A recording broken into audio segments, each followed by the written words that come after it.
আসসালামু আলাইকুম। হ্যালো বন্ধুরা, কেমন আছেন? আজকে চিংড়ি ডাঁটা রান্না করব।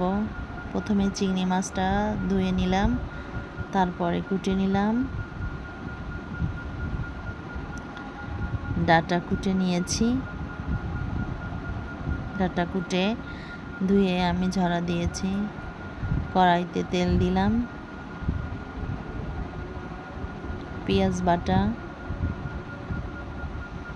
আদা রসুন বাটা ভালো করে কষিয়ে নিতে হবে।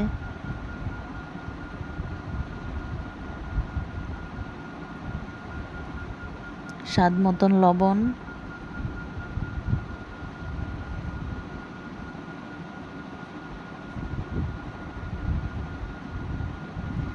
মশলাটাকে ভালো করে কষিয়ে নিতে হবে।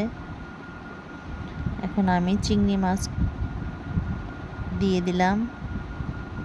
চিংড়ি মাছটা আমি কেটে নিয়েছি, ছোট ছোট টুকরো করেছি।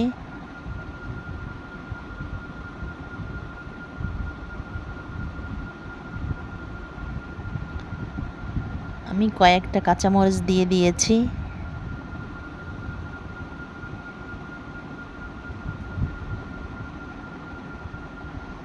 একটু পানি দিয়ে ভালো করে কষিয়ে নিতে হবে।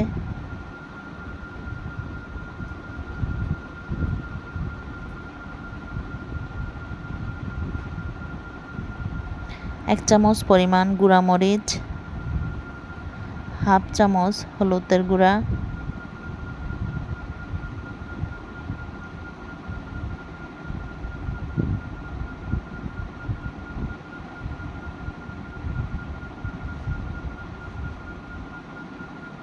একটু পানি দিয়ে ভালো করে কষিয়ে নিতে হবে।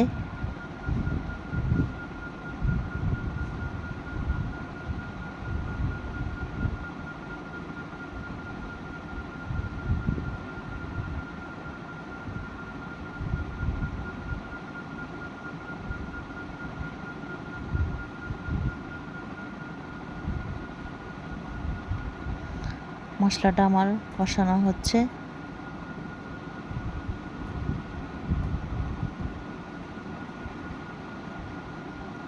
ডাঁটাগুলো দিয়ে দিলাম।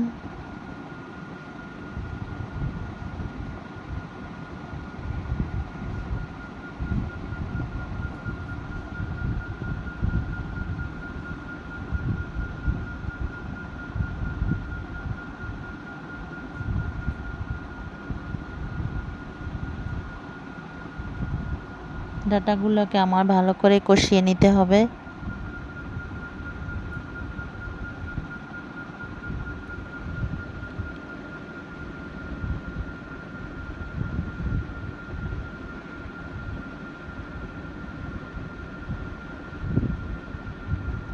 আমি এখন ঢেকে দিয়েছি। ডাঁটা থেকে আমার পানি বের হয়েছে এবং শুকিয়ে আসছে, তেল উপরে উঠে আসছে। এখন আমি সিদ্ধর জন্য 2 কাপ পানি দিয়ে দেব।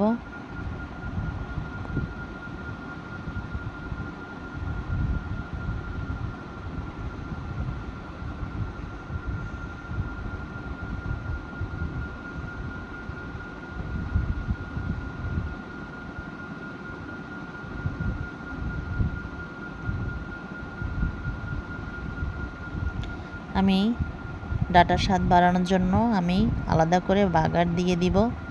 আমার ভিডিও আপনাদের ভালো লাগলে আমাকে লাইক, কমেন্ট এবং শেয়ার করবেন, আমাকে সাবস্ক্রাইব করবেন। আমি এখন ডাঁটাটা বাগার দিয়ে দিয়েছি। তেল, পেঁয়াজ এবং রসুন ভেজে ডাঁটার উপরে দিয়ে দেব। একটা সুন্দর একটা সেন্ট আসবে, খেতে মজা লাগবে। আমার ভিডিও ভালো লাগলে আমাকে লাইক করবেন, এভাবে রান্না করবেন বাসায়, আমার জন্য দোয়া করবেন। আসসালামু আলাইকুম।